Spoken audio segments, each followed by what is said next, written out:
não conseguiram esconder. E a peça orçamentária foi com o orçamento da defesa maior do que o orçamento da educação.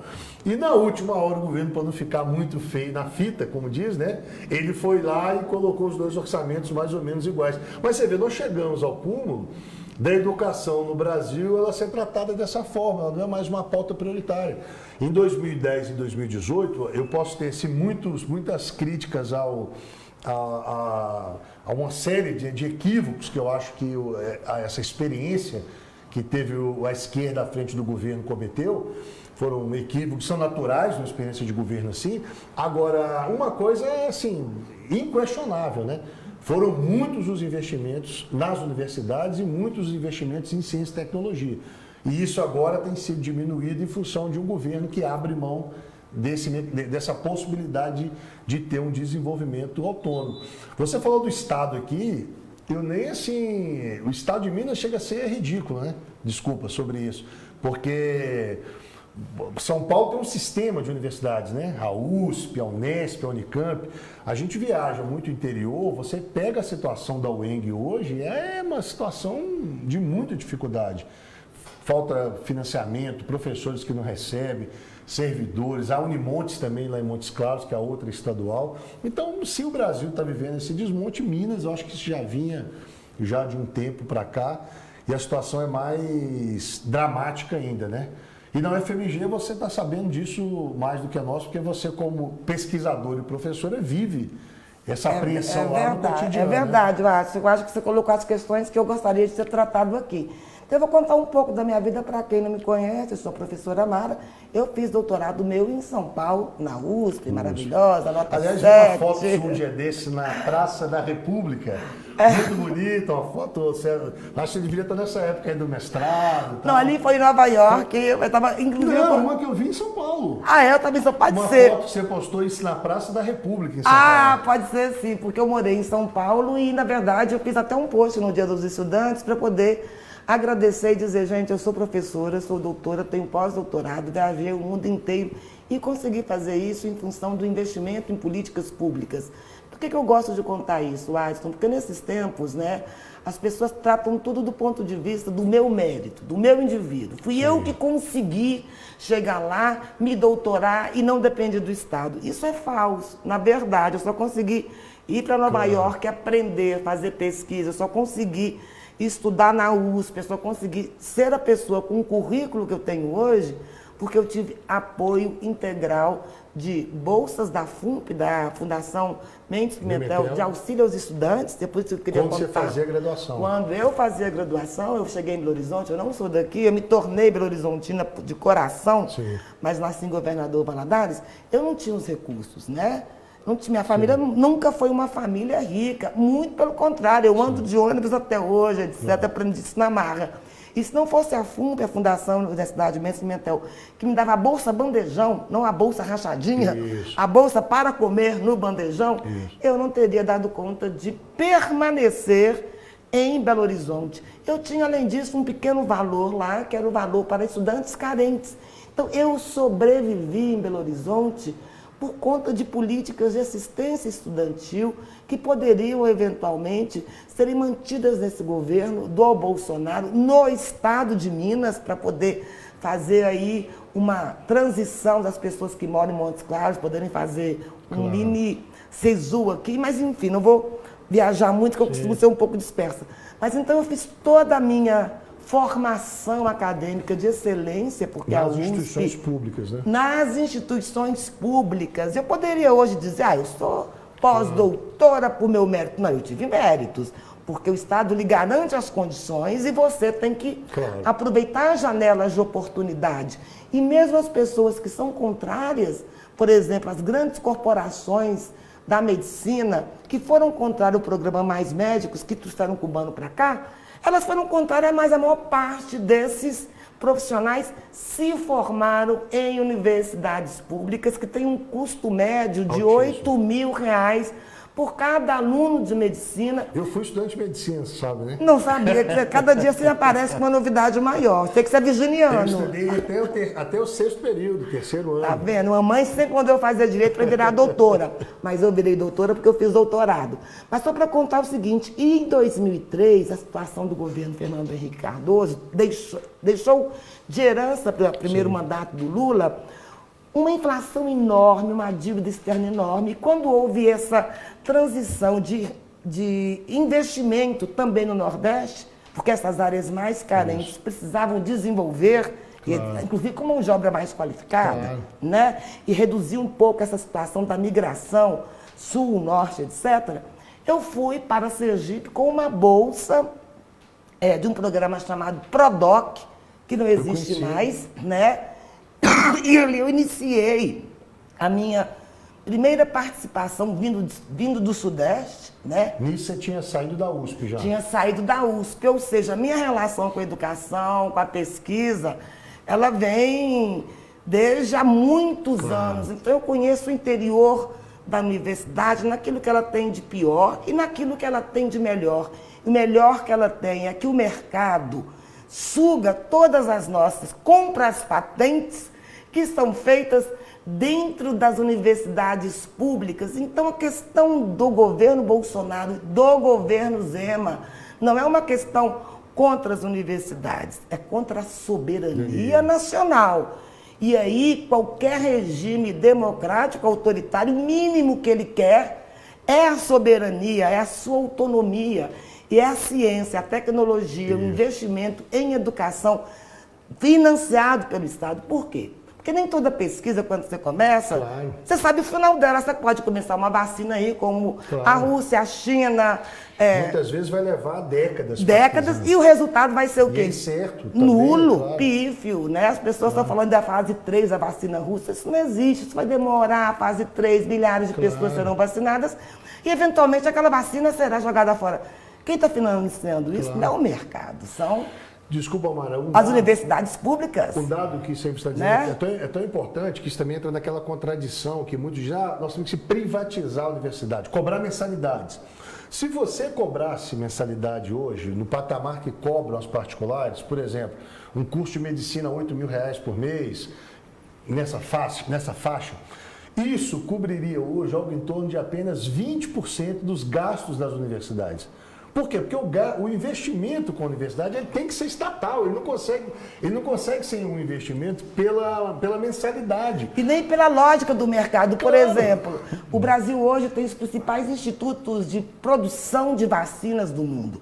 Só para você poder chegar a uma vacina para malária, para isso, para aquilo, são anos. O mercado, que visa única e exclusivamente lucro, não vai bancar no Brasil, que nós temos uma elite predatória no Brasil, absolutamente predatória, ela não se preocupa com a própria, digamos, como o PCdoB queria antigamente, os partidos comunistas, uma burguesia nacional. Nós não temos essa burguesia nacional. Aliás, a nossa burguesia é antinacional. Ela está lá em Portugal, ela está em Miami passando férias. Nós temos hoje, infelizmente, um capitalismo financeiro. Nós não temos mais produção. A indústria subiu um pouco esses dias, mas ela tinha tido uma queda recorde. A nossa indústria, nosso Parque Nacional. Então, amanhã, gente, é dia da independência. Mas eu acredito que o presidente vai falar viva a independência dos Estados Unidos, que foi em julho. 4 de julho. 4 de julho. Aliás, ele foi na embaixada dos Estados Unidos no 4 de julho. Bater continência.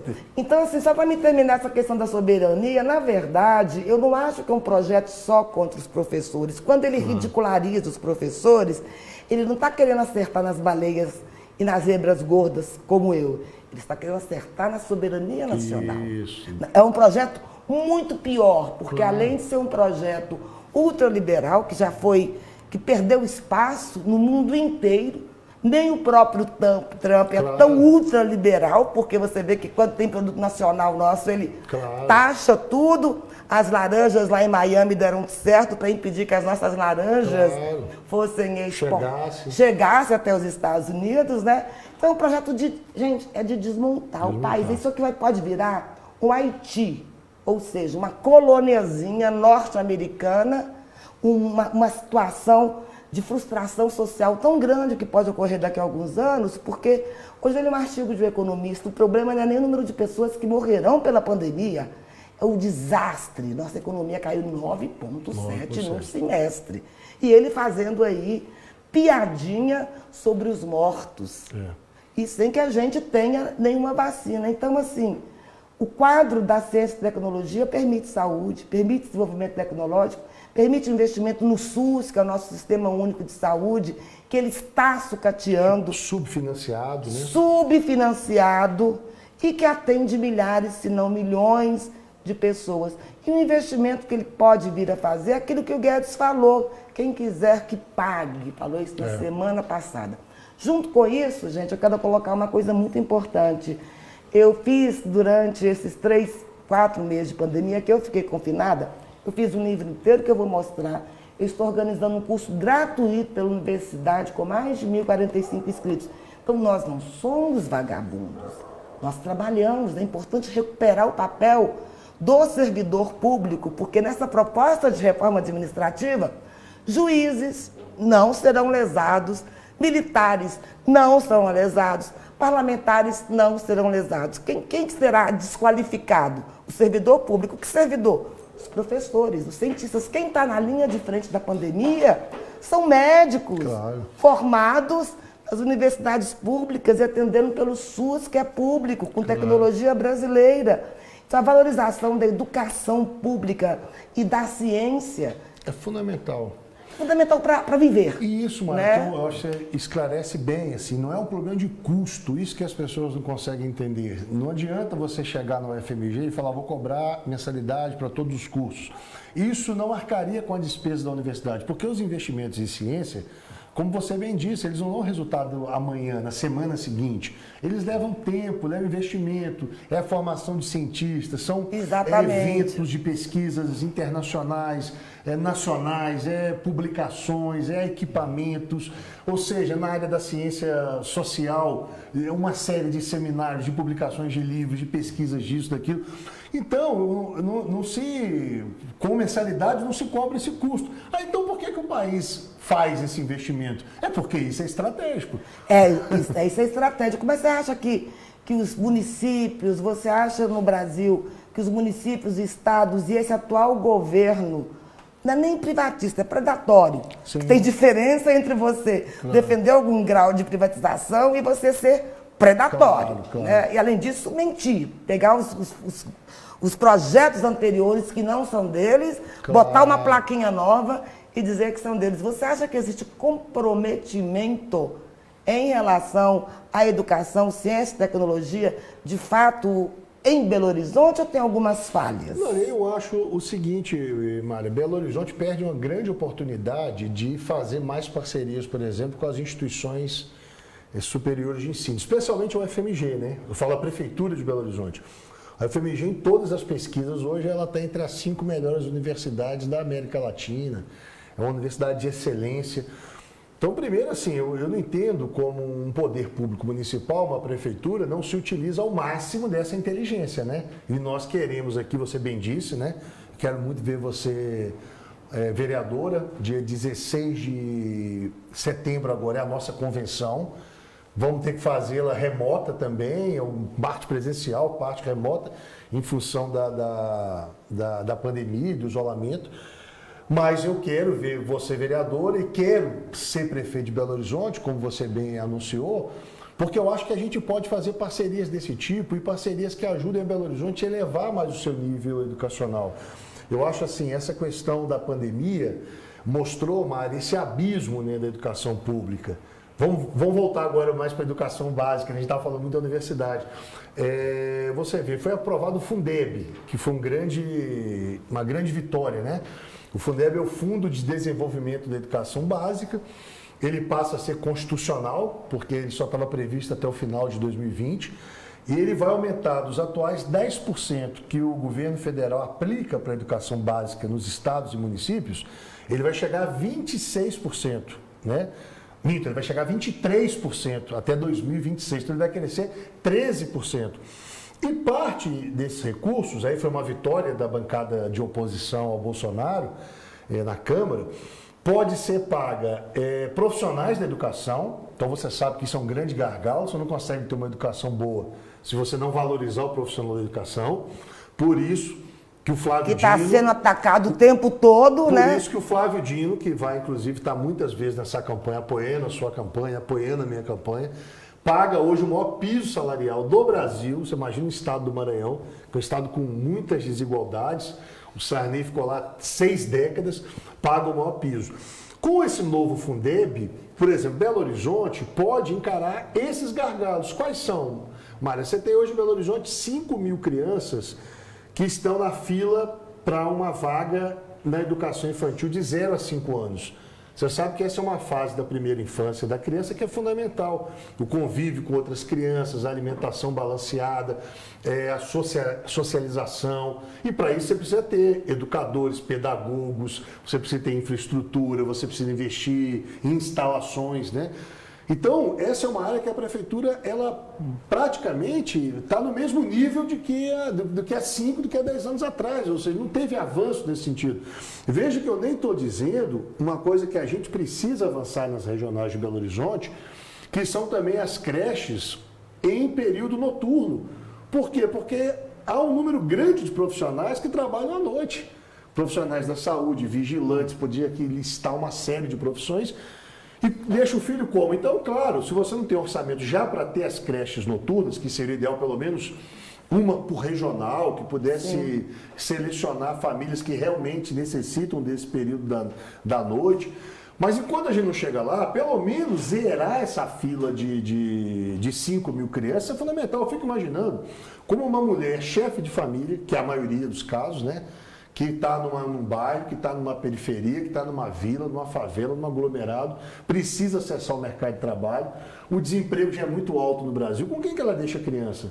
Mas você está colocando uma questão muito importante, porque pensar na educação é pensar, inclusive, nessas pautas agora de igualdade de gênero. Sim. Não se pensa na creche porque não na é maior só a parte... questão da criança e da educação, tem também a ver com a questão da mulher, do mercado de trabalho. Exatamente, ela não pode sair, primeiro ela não tem custo para poder pagar uma creche privada e nem deveria ser. Creche, na verdade, é fundamental, não só para a educação, como pelo fato da gente ter um grande número de mulheres trabalhadoras no Brasil que deixam seus filhos, muitas vezes, com desconhecidos, correndo riscos ou ao Deus dará. E uma pergunta que eu queria te fazer, mas eu queria que você respondesse rapidinho, que eu quero falar uma coisinha ainda nesse tempo. Tem dinheiro para isso, Watson, na prefeitura? Tem dinheiro. A prefeitura ocorre o seguinte, ela não está usando, ela tem as contas dela no azul, vamos dizer, e deixa a população no vermelho. O que eu estou querendo dizer?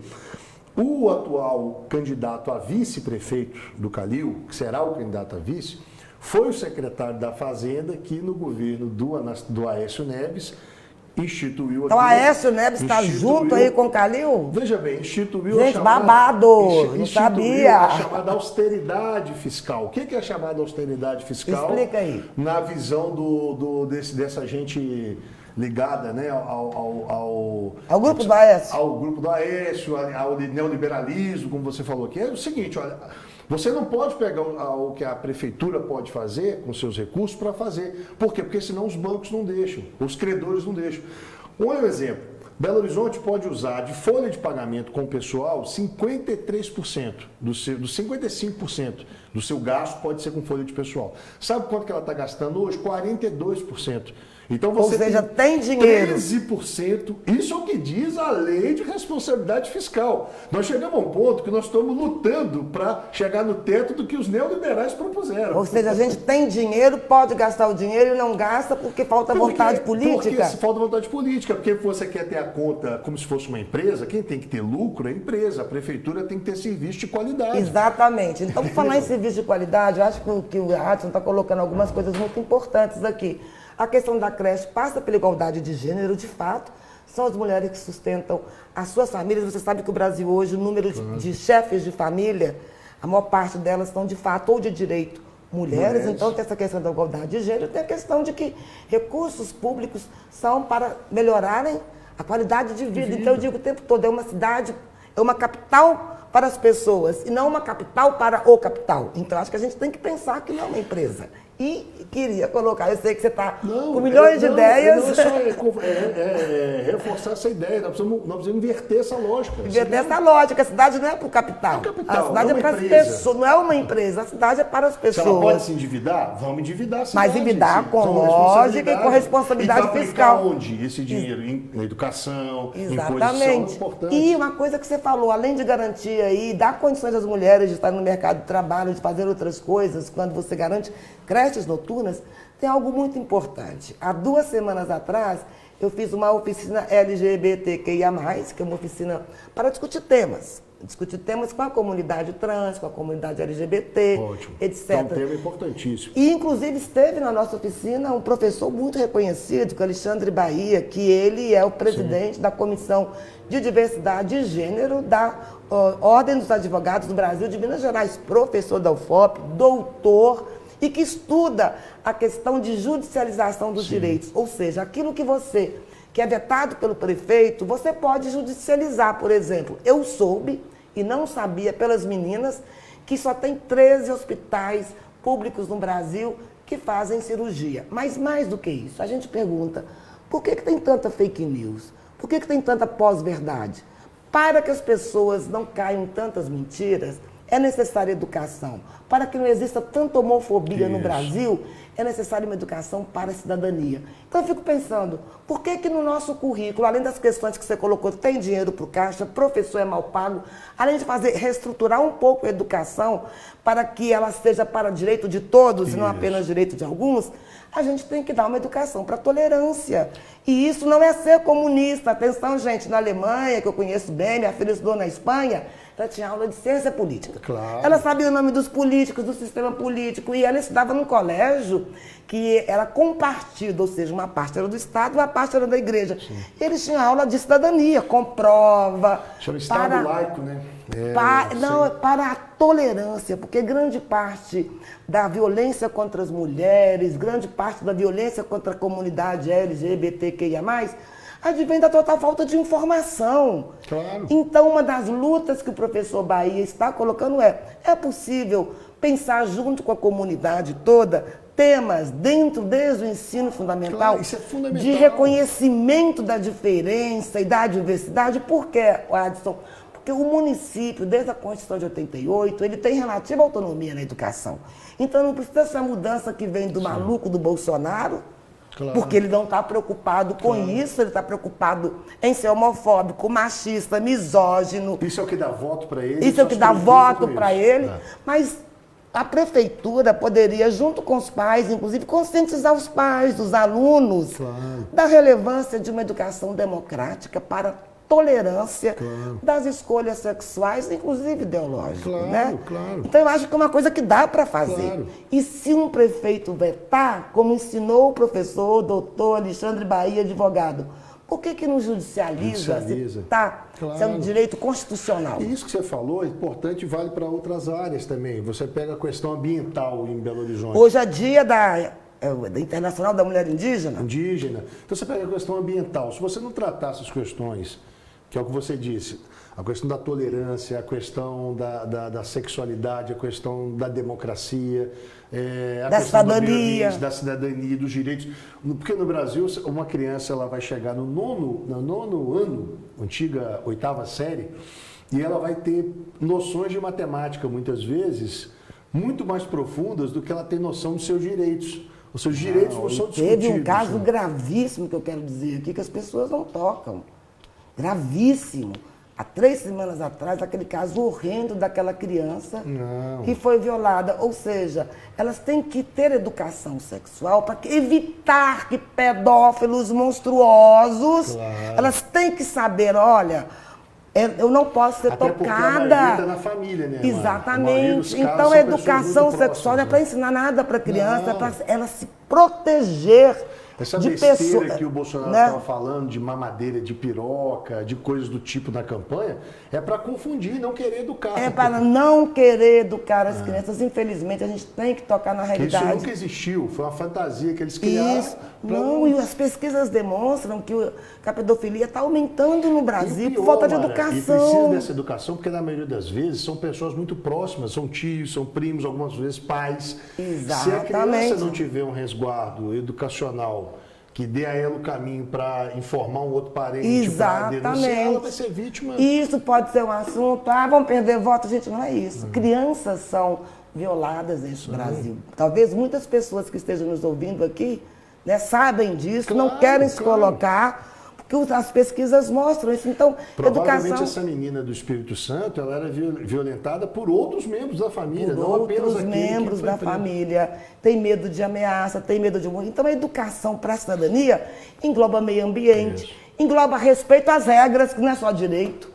Porque a gente, para comprar direito, a gente tem que ter respeito às regras também. Claro. Manda usar máscara, o povo tira a máscara, vai pra... A gente estou aqui sem máscara, a gente está... distância aqui regulamentada. Né? Regulamentada e permitida pelo poder público, tá? Pelo amor de Deus, que eu estou muito velha, eu não posso pegar Covid, não. Que eu sou do grupo de risco já. Então, a gente está aqui na posição regulamentada, a gente resolveu fazer isso aqui para ter um bate-papo próximo, porque ficar só no digital na vida... 5 meses só isolados. Só isolados, né? Máscara. Exatamente. Até vou mostrar a máscara aí.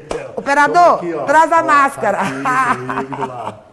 Então, gente, essa questão de educação para a tolerância, tem um artigo aqui, posso falar? Claro, eu estou sendo convidado, estou invadindo aqui a fala do meu convidado.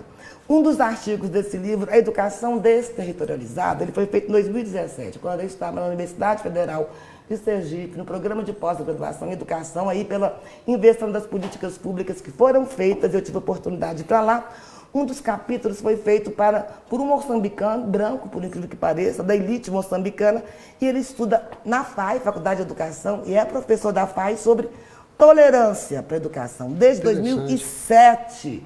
Uma outra preocupação aqui do nosso livro era a questão de por que não existem políticas públicas e por que a educação ainda é um problema. Porque você sabe, acho que estou mandando a gente terminar aqui, só para terminar, que no Brasil houve entre os políticos, etc. O que ele está dizendo aí para gente? Estamos precisando para tomar café, cerveja. Está saindo um cafezinho. Está saindo um cafezinho. Você sempre teve um debate, Márcio, que é muito importante, entre educação pública ou privada. Pública ou privada. Finalmente, a Constituição garantiu a educação que pode ser do Estado ou da família. Espera aí. Hoje, o presidente Bolsonaro, hoje os conservadores fundamentalistas falam de família o tempo todo. E numa das aulas, uma aluna, ex-aluna minha, que foi premiada na sua dissertação, falou, professora, o discurso do Bolsonaro é sobre família, isso tem a ver com educação. Eu falei, por quê? Porque tudo sai da mão do Estado. E agora é responsabilidade de quem? Da família. Então a sua saúde é responsabilidade sua. Use máscara, isso é liberdade de expressão. A sua educação é responsabilidade do seu pai e da sua mãe. Ou seja, um debate de 1930. Não, pior, a educação infantil tem que ser em casa, nas casas. Em casa, no home school. Como se não conhecesse como são as casas que do Brasil. Como se não conhecesse, quem defende essa pauta nos Estados Unidos é Trump e os ultrafundamentalistas. Ou seja, essa falta de... Vocês que passaram agora, que têm filhos, da pandemia, vocês viram as dificuldades. Sim, claro. Então, essa pauta dele, da família, é retirar tudo que é obrigação do Estado e passar para a família. A testemunha de Jeová já faz isso. Não posso perdoar sangue porque minha religião não permite. Meu filho não vai aprender a conviver com negros porque eu sou branco. O que é isso? Você vai incorporar na criança... Esses valores... E mesmo que fossem bons valores, a ideia da infância é de socialização e é obrigação do Estado. Claro. E ele quer pegar um debate, gente, leia o nosso livro, está aqui, ó, tudo aqui, ó. Ele quer pegar um debate dos anos 30. Como é que o pessoal acha esse livro aí? Esse livro, ele é da Universidade Federal de Sergipe. De Sergipe? Ele foi apreciado por uma comissão acadêmica, passou no edital, foi todo financiado por políticas públicas. Ele é resultado de uma pesquisa que eu fiz sobre os projetos de políticas públicas e as leis para educação. Eu fui para dentro da Assembleia de Sergipe, que é linda, ficava às beiras do Rio Sergipe, verificando o que os deputados de Sergipe, naquela época, coordenado pelo PFL, mas a cidade governada pelo Deda, que Deus o tenha, que era um grande prefeito de Aracaju, o que os deputados faziam em termos de educação? Deputados. 70% dos deputados, sabe o que eles votavam sobre educação? Placa de escola. E no máximo, para poder uma mudança física na escola, para reestruturar e inaugurar de novo. Claro. Então não havia nenhuma política no estado de Sergipe, como não deve haver no estado de Minas, que saia do próprio legislativo. É óbvio que cabe ao executivo pensar políticas públicas, só que o legislativo também pode fazer várias propostas. Claro. Não fazem. O nosso legislativo aqui na Câmara Municipal de Belo Horizonte. Eu fiz esse livro agora, editora FGV. Um dos capítulos do livro é sobre as eleições de Belo Horizonte, e eu fui olhar os resultados da Câmara. Mais da metade é de uma bancada que se chama da fé e da família. Você quer ter sua fé? Isso é questão privada. Essa bancada que impediu, por exemplo, a exposição de artes, por exemplo, do Palácio das Artes. Essa bancada ela tem feito esse monte de atrocidades, né? Nessas questões ligadas à cultura, à liberdade de expressão, tem aumentado os ataques, né? Aumentado a homofobia com ataques físicos, né? Exatamente esse fundamentalismo. Não é que a religião, a gente respeita todas as religiões. A Constituição garante todas, aliás, não só a sua. Aliás, foi um comunista, o Jorge Amado, Jorge Amado, de 46, fez uma emenda à Constituição. Onde teve essa questão da educação privada, esse debate. Fez uma emenda à Constituição garantindo a liberdade religiosa, porque na época eram muito atacadas as religiões de matriz africana. Como são até hoje. Como são até hoje. Então ninguém tem nada contra a bancada de pessoas religiosas, o que é diferente de uma bancada que defende única e exclusivamente a sua religião para impor. Então, a liberdade de expressão. Porque cá entre nós, eu não conheço religião que estimula as pessoas a ir para frente de um hospital, xingar uma criança de 10 anos. Amado, e a flor de lis, o que é aquilo? Eu não conheço religião que a pessoa disse ter 50 e tantos filhos e tenta matar o marido 3 vezes. Então a questão não é ser cristão ou não cristão, a questão é a Constituição garante a liberdade. E veja, um dos motivos pelos quais eu, cientista política, mulher, quis me candidatar eu estou pré-candidata, gente. Se falar que eu sou candidata, a legislação me mata com essa minha pré-candidatura. Foi o seguinte, para derrotar o fundamentalismo, só a ciência. Eu acho que a gente deveria investir em Belo Horizonte numa bancada da ciência qualificada, porque a ciência é o contrário do fundamentalismo. A gente não pode trocar uma religião por uma ciência, não é isso. Mas num período de negacionismo da própria ciência, num período de ataque aos professores, a gente tem que colocar na Câmara de Belo Horizonte não apenas mulheres, mas mulheres comprometidas com a derrota do fundamentalismo. Meu compromisso é derrotar o fundamentalismo em Belo Horizonte. Eu tenho certeza que o Adson vai me ajudar a derrotar esse fundamentalismo, senão eu vou atrás dele. Derrotaremos. Derrotaremos. Mara, a Câmara, você falou nas últimas 3 semanas, a Câmara Municipal saiu no noticiário. Foram 3 operações da Polícia Civil contra vereadores. Mas deixa eu pensar... A Câmara virou um caso de polícia. Um caso de polícia. E esse ano tem um problema muito sério. A partir da reforma de 2015, diminuiu-se o tempo de campanha, reduziu-se totalmente o financiamento. Então, só aqueles vereadores que têm máquinas, inclusive máquinas dentro da igreja, que fazem campanha 24 horas por dia, eles têm muita chance. Então, eu os convido aqui na minha pré-campanha a incluir, educar, transformar e, no bojo disso tudo, derrotar o fundamentalismo, porque o fundamentalismo proíbe não só a liberdade de expressão, proíbe a ciência, proíbe-se que salvem-se vidas em nome dos seus preceitos morais. Então eu tenho todo respeito a todas as religiões, inclusive eu já fui na Universal, já fui em terreiro, já fui na Igreja Católica, mas eu não posso impor os meus valores.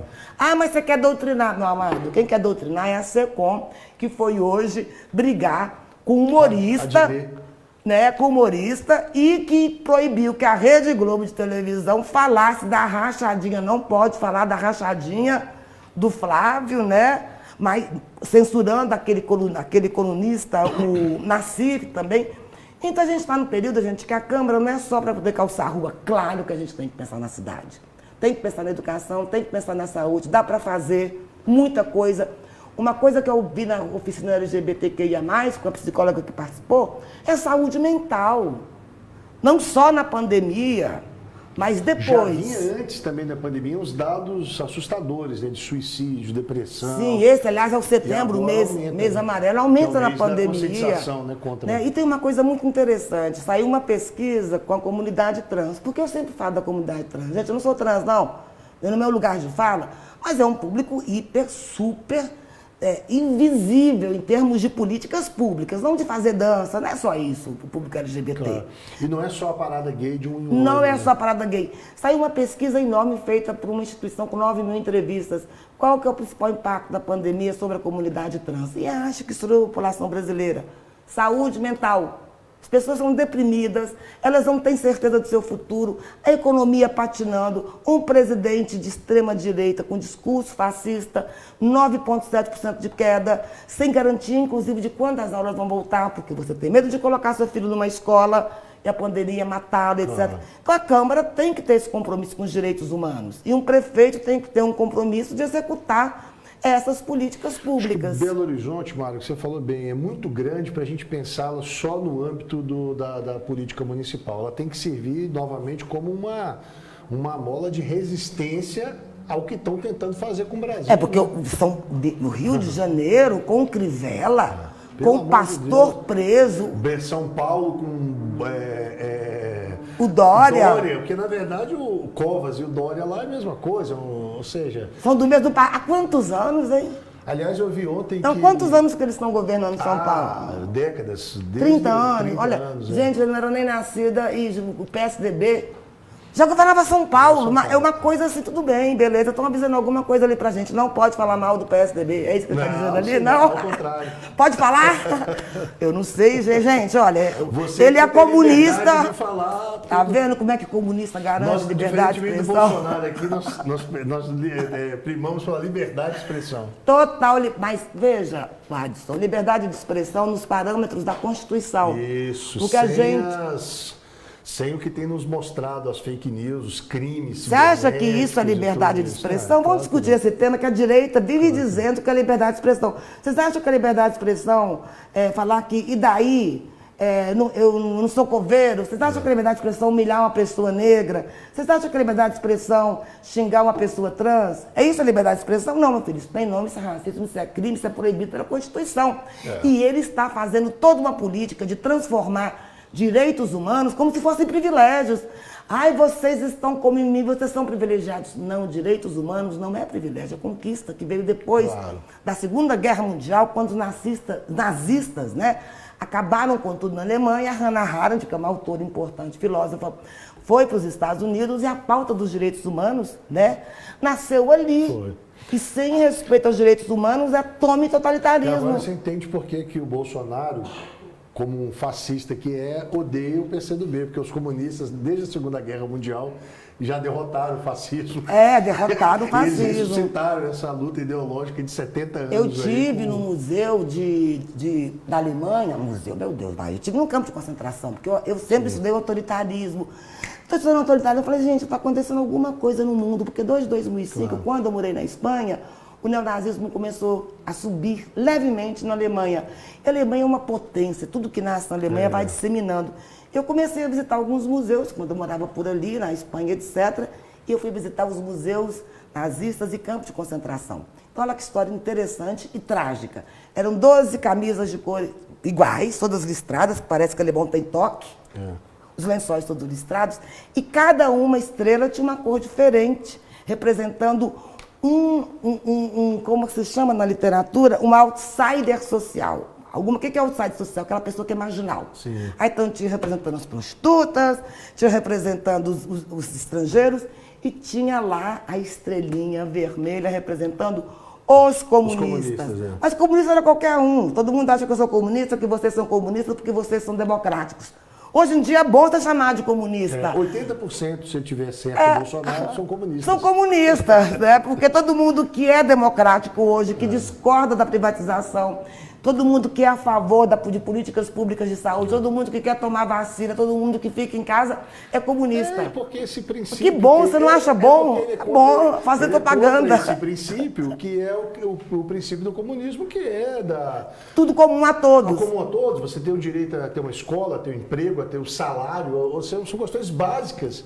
Nós vemos uma sociedade que atacou tanto esses direitos que ele agora tem que dizer que querer esses direitos é você, a pessoa que não quer esses direitos, é contra meu governo. Não, mas enfim, mas veja, do ponto de vista da história, sempre que alguém quer dar um golpe, bota os pobres coitados comunistas. Em 64 como era ameaça comunista. Ameaça comunista. O governo do João Goulart uma ameaça comunista. Ou seja, aquilo, enfim. A gente está conversando e até agora a gente caiu na história do comunismo. Eu vim aqui para fazer propaganda do meu livro, editora FGV. Não foi só para isso, eu estou brincando. Que eu fiz com o Antônio Lavareda. Gente, para quem não conhece o Antônio Lavareda, ele é cientista político, formado pelo IESP, e ele é presidente do Comitê Acadêmico do IPESP, que é o Instituto de Pesquisas Econômicas, Sociais e Políticas, e ele é coordenador, também presidente do MCI Estratégias, que fica em São Paulo. Ele já coordenou mais de 80 campanhas. Não é petista, não é comunista, ele é filiado ao PSDB, beleza? Olha para você ver. Claro. Para fazer ciência, você não olha ideologia. Ele é um experto em questões de ordem científica, né? E nesse livro aqui a gente analisa fatores que determinaram o voto nas eleições no Brasil em 2016. Eu fiz uma live enorme com ele. Eu não vou falar mais, porque vocês têm que comprar ou e-book ou ele impresso. A live está no meu Facebook, no meu perfil @MaraTelesReal. E é interessante para vocês conhecerem não Mara pessoa, Mara sobre política, mas Mara cientista, porque eu sou cientista, lute como um cientista, lute como um professor em tempos de não democracia, em período de desdemocratização. Ô Mara, nossa conversa é muito boa aqui, né? A gente fala. Faltou um torresmo. Faltou um torresmo com cerveja. Hoje a pessoa falou, Mara, você é pré-candidata minha, não porque você é cientista, mas porque você gosta de torresmo. Eu falei, meu filho, que bom. Torresmo é muito bom. Torresmo barriga de Belo Horizonte. Como você no início aqui disse, a gente tinha um compromisso de fazer após o jogo do Campeonato Brasileiro e antes do Fantástico. Mas a nossa conversa aqui é muito boa, ela vai... Rendendo, né? Rende. Mas eu queria só reforçar isso, acho que você é uma pessoa assim, muito especial, porque é professora universitária, tem uma vida que você disse, né? Que ela é calcada no seu mérito e naquilo que a coisa pública te propiciou, Exatamente. As instituições de ensino, as universidades. E imagina a Câmara Municipal de Belo Horizonte, né? Tendo pessoas com essa sua experiência, que traz a experiência acadêmica, mas traz a experiência da vida cotidiana, dessa luta que anda de ônibus, eu não falo que anda sem preço da passagem. Isso é uma coisa fantástica, né? Que, aliás, é outro capítulo, vamos fazer outra live, porque nós vamos reduzir o preço da passagem em Belo Horizonte. Você não falou disso. Você não falou disso, mas você tinha que falar, porque eu sou andarilha de ônibus, depois vem candidato. Nós vamos mostrar esse estudo, que é muito viável. Aliás, o transporte público deveria ser público e gratuito. Mas eu não queria só abaixamento de passagem, não. Depois a gente vai conversar. Eu queria saber por que o Calil não abriu a caixa preta. Exatamente. Porque ele disse que ia abrir. Gente, eu não estou falando mal do Calil, não. Eu só estou cobrando a promessa que ele fez de campanha. Você viu o Belo Horizonte... Não quer abrir a caixa preta, que a gente ia ver. Fizeram uma propaganda do metrô, da linha 2, Calafate Barreiro. 24 horas depois, o governo Bolsonaro desmentiu, falou que esse dinheiro, que era uma multa Ferrovia Centro-Atlântica, não pode vir para cá. Isso está muito complicado. Porque senão tinha que passar no orçamento, não passou no orçamento do país. Ou seja, mais uma vez, faltando 2 meses para a eleição, eles vêm mentindo sobre o metrô. Lembra do metrô do Márcio Lacerda, que foi um monte de buraquinho em Belo Horizonte? E por que eles fazem isso? Porque o lobby do transporte de ônibus não deixa ter metrô. Mas vamos conversar também uma coisa seríssima, que é matéria de um outro artigo que eu fiz. Quem financia prefeito, gente, todo mundo sabe, é o lobby do transporte. Não estou dizendo que é o caso de Belo Horizonte, estou dizendo que ninguém quer mexer na caixa preta. Ô Adson, você vai ter esse compromisso comigo de mexer nessa caixa preta. Caixa preta ou caixa branca, né? Qualquer uma que seja. Nós, como bons mineiros, nós temos que fazer. E nós temos que pegar esse transporte e abrir para a sociedade enxergar. Exato. Eu quero ver. O que é, qual o custo da passagem. Investir no transporte público, eu não tenho dúvida. Mas, Mário, eu queria agradecer aqui a sua presença. Eu sei que você tem uma agenda também frenética de atividades acadêmicas e lives e tudo mais. Mas nós estamos muito felizes com a sua pré-candidatura. a vereadora, eu sou pré-candidato a prefeito. E dia 16 a gente espera fazer uma convenção bonita, aprovar os nossos nomes. E a partir do dia 1º de outubro, aí já é a campanha oficial em 45 dias. E eu acho que você vai trazer um debate muito bacana para Belo Horizonte. E eu estou com muita esperança que você falou bem, não só a questão também de ser, não estamos aqui debatendo a Mara mulher e vai se eleger. Primeiro que é importantíssimo ter mais mulheres na Câmara. Mas não qualquer mulher. Não, qualquer mulher. As mulheres que têm esse compromisso com a cidade, com as políticas públicas, com a democracia, com os direitos, né? Humanos, com os direitos das minorias, em combater essa onda fascistizante do Brasil. Porque você sabe que eu tenho coragem, né? Para mim, estou botando minha cara. Claro. Eu poderia estar muito bem da minha casa hoje, tomando meu cafezinho, dando as aulas na universidade, com meu salário garantido. Você está saindo da sua zona de conforto. De conforto. E um debate político importante. Então, por isso que nós acreditamos muito aí nessa sua caminhada, nós estamos juntos, viu? E te agradecer demais. Domingo, a gente, antes do Fantástico, como você disse, mas dá tempo ainda antes do Fantástico, eu quero ver a rachadinha no Fantástico. Porque amanhã é feriado, dia 7 de setembro. Mesmo e apesar de Bolsonaro, apesar desse bando de gente aí que vende a nossa pátria, mesmo se dizendo patriota, amanhã é dia da independência. E nós saudamos a independência do Brasil, porque o Brasil é muito maior do que esse governo de plantão que está aí. O Brasil são dos brasileiros de todos os cantos que acordam 4 da manhã, vão dormir 8 da noite em casa, chegam em casa 8 da noite, recebem o salário mínimo, não conseguem ter um serviço público de qualidade, mas mesmo assim é um brasileiro que ama o Brasil. E é esse brasileiro que ama o Brasil é que a gente dedica esse 7 de setembro, porque eu tenho certeza que a luta da Mara, a minha luta, a luta de todo mundo que acredita na democracia, é um dia a gente gritar um 7 de setembro desse bem alto, sabendo que o Brasil vai ter superado os seus principais entraves, né? Que é a miséria, que é a fome, que é a falta de oportunidade, que é a violência, que é a falta de moradia.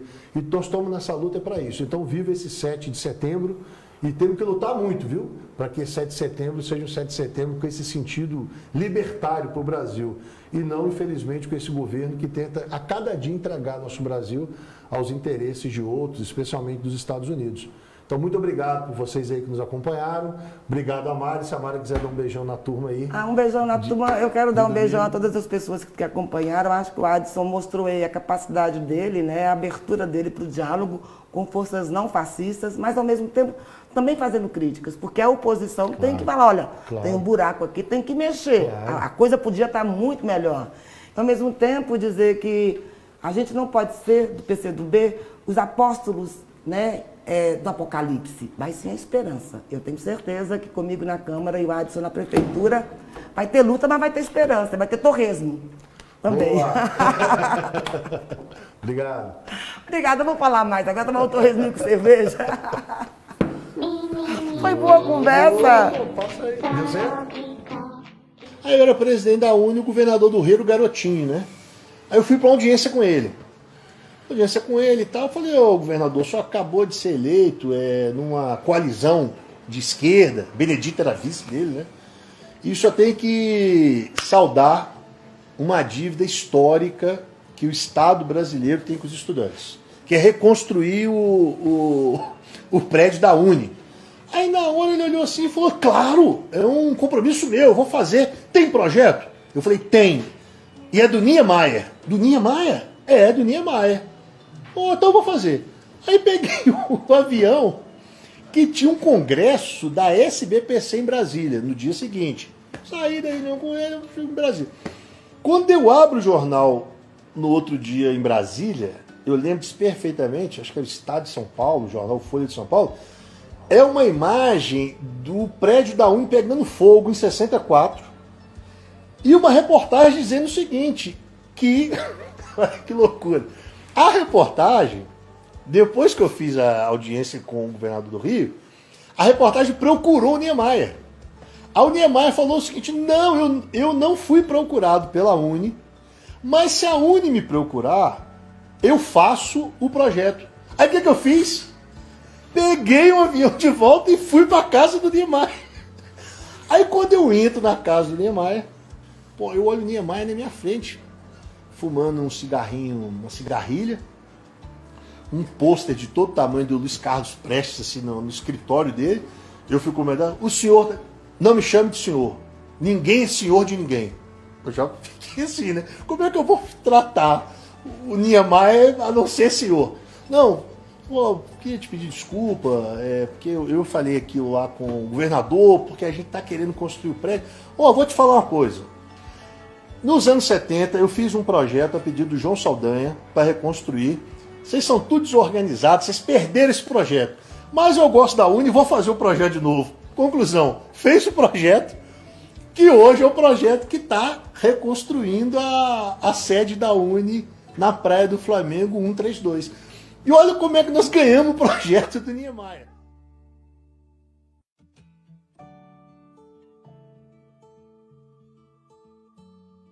Desde que o mundo é mundo, as pessoas formam a vida em comunidade. Até hoje é assim, na escola, na igreja, no bairro. Isso porque, quando alguém tem uma dificuldade, é a família ou o vizinho que ajuda. Do mesmo modo, na medida do possível, a gente ajuda um amigo quando ele precisa. Então agora imagine esse espírito de coletividade numa escala maior, numa cidade inteira. Uma cidade que abre mais escolas quando seus filhos precisam de educação. Que ajuda se a passagem do seu ônibus está cara. Ou que abre frente de trabalho quando você está sem emprego. É assim que eu imagino BH. Uma cidade que ajuda todos os cidadãos. Da mesma maneira que você e a sua família ou sua vizinhança se ajudam. Uma BH que ajuda todo mundo é uma BH melhor para cada um. Acompanhe minhas ideias no Facebook, no Instagram e no Twitter. Vamos debater mais isso?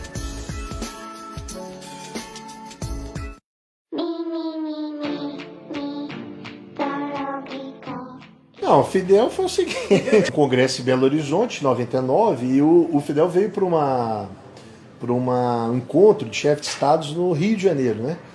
E a gente, naquele negócio do Congresso, a gente achava que tudo era possível, né? E aí deu um start no ex-presidente da Uni, o Capelli. Falou assim, rapaz, nós vamos trazer o Fidel no Congresso. E ele achou que era sacanagem, o Fidel no Congresso, né? E acabou que aquela maluquice foi virando mesmo, foi concretizando. A gente ligou para o pessoal da juventude, que a gente conhecia de Cuba, que era da juventude estudantil lá também, que fez contato com o governo que estava com ele aqui e tal.